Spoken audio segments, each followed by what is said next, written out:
Shri दायरेस।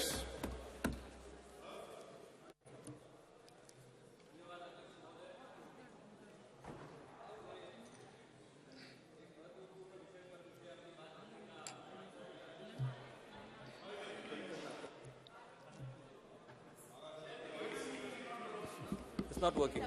It's working. धन्यवाद अध्यक्ष महोदय। मैं भाग्यशाली हूं कि आप सभी लोगों के समवेत एक सदन से लेकर दूसरे सदन का प्रवास एक लोकशाही के माध्यम से विकास यात्रा का रथ आप सभी लोगों ने अपने कंधों पे लिया और मोदी जी के कुशल नेतृत्व में नई संसद में नई उम्मीदों के साथ हम लोग एक साथ भारत को, अखंड भारत को आगे ले जाने के लिए, मोदी जी के हाथ सक्षम करने के लिए एक साथ काम कर रहे हैं। मैं सर्वप्रथम आप सभी को बधाई दूंगा कि आप सभी इस नए संसद के भी सदस्य हैं और पुरानी संसद की एक कड़ी बनकर हम लोग सब आगे जा रहे हैं। कल प्रधानमंत्री जी ने अपने अभिभाषण में पहला जो स्पीच दिया उसमें प्रधानमंत्री जी ने यह स्वर्णिम युग के लिए एक नई घोषणा की और एक प्रस्ताव इस सदन के सामने रखा। 50% जो आबादी हमारे देश की है वो महिलाओं की है और जो मातृसत्ता मानने वाला देश है, जिसकी बीजें बहुत पुराने काल से इस देश में है, लेकिन उसका योग्य तरीके से सम्मान नहीं हुआ था।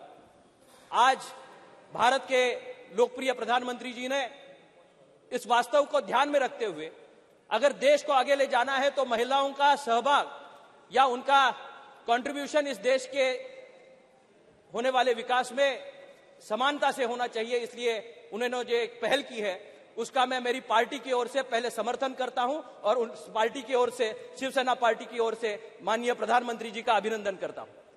यह प्रस्ताव बहुत बार लोकसभा में आया, राज्यसभा में भी आया।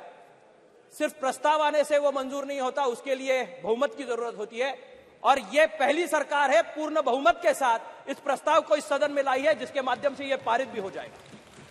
निश्चित रूप से आने वाले समय में 15 साल के लिए महिलाओं को मुख्य प्रवाह में लाने के लिए एक नई पहल प्रधानमंत्री जी ने की। मैं जिस संसदीय क्षेत्र से आता हूं अध्यक्ष महोदय, वो एक कोल्हापुर जिला है जो शाहू महाराज की नगरी है। शाहू जी महाराज ने पहले आरक्षण की देन इस देश को किसी ने दी होगी तो वो छत्रपति शाहू जी महाराज ने दी। आरक्षण की जो व्यवस्था बनाई गई वो शाहू महाराज जी ने अपने कार्यकाल में बनाई और उसी को आगे ले जाते वक्त डॉक्टर बाबा साहेब अम्बेडकर ने अपने संविधान में, जो सर्वोच्च संविधान है, उसमें उसका प्रावधान किया और आरक्षण आज यहां हम हर एक तबके के लोगों को देने का काम करते हैं। लेकिन जो हमारी माताएं थी, बहनें थी, उनके लिए कभी आरक्षण नहीं था। पंचायत लेवल पे पंचायत में काम करने वाली महिलाओं के लिए आरक्षण है 50% रिजर्वेशन ग्राम पंचायत में है, जिला पंचायत में है, नगर पालिका में है। लेकिन जहां उनके लिए लॉ बनाने की है या फिर उनके लिए कोई ना कोई कायदा बनाना है, इंप्लीमेंटेशन एजेंसी में महिलाओं का सहभाग था लेकिन कानून बनाने में उनका सहभाग नहीं था। जो महिलाएं आज इस सदन में आई है वो अपने कर्तृत्व पे अपना नेतृत्व स्थापित करके यहां पे आई है। मैं पहले उन महिलाओं का जिन्होंने भी आज संसद में किसी भी आरक्षण के बिना अपना स्थान प्रस्तापित किया है, उन सभी माता भगिनों का मैं तहे दिल से अभिनंदन करना चाहूंगा, क्योंकि तब रिजर्वेशन नहीं था सर। आज मोदी जी की वजह से 33% रिजर्वेशन की बात हो रही है। इनके लिए कोई रिजर्वेशन नहीं था। उन्होंने अपने बलबूते पे पहला संघर्ष अपने कुटुंब से करके राष्ट्र में पहुंचने के लिए, सर्वोच्च सभागृह में पहुंचने के लिए बहुत बड़ा संघर्ष सारे महिलाओं ने किया है। मेरी मां भी इस सदन की एक सदस्य थी। मैं छोटा था तब उनके साथ यहां संसद में आता था और मैं उनको बात करते देखता था। 5 बार वो लोकसभा का चुनाव लड़ी, 3 बार हारी और 2 बार जीती। मैं अभिमान के साथ कहना चाहूंगा कि एक महिला का संघर्ष, उसका बेटा होते के नाते मैंने इनका परिवार का सदस्य होने के नाते मैंने नजदीक से देखा है। मेरे पिताजी का निधन सिर्फ 3 साल का था, मैं तब गया हुआ था, लेकिन उसके बाद एक औरत होने के नाते जिस संघर्षपूर्ण भूमिका से सिर्फ घर का नहीं इस राष्ट्र का भी प्रतिनिधित्व करने का काम मेरी मां ने किया, मैं अभिमान से कहना चाहूंगा कि यही वो संस्था है जिसको एकजुट होकर प्रगल्भता से आगे बढ़ाने के लिए प्रधानमंत्री जी ने एक नई ऊंचाई प्राप्त करने के लिए सारी महिलाओं को एक दान दिया है।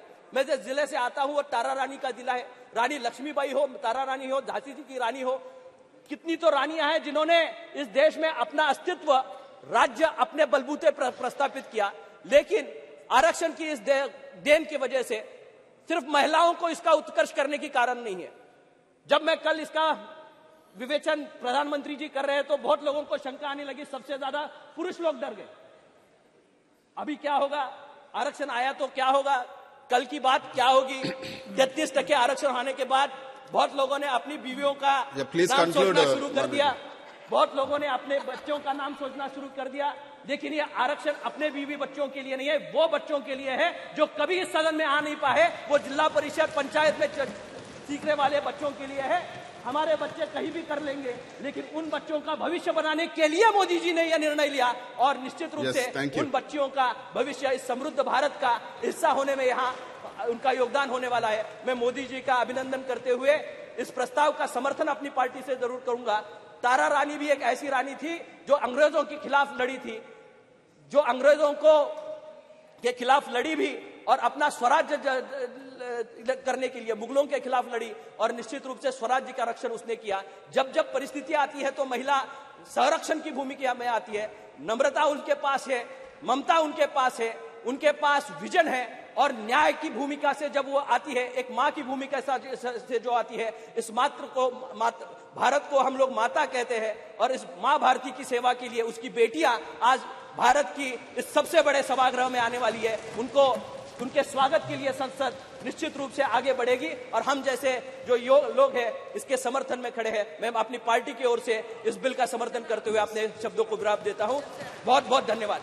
शिवसेना की ओर से कविता सिंह जी।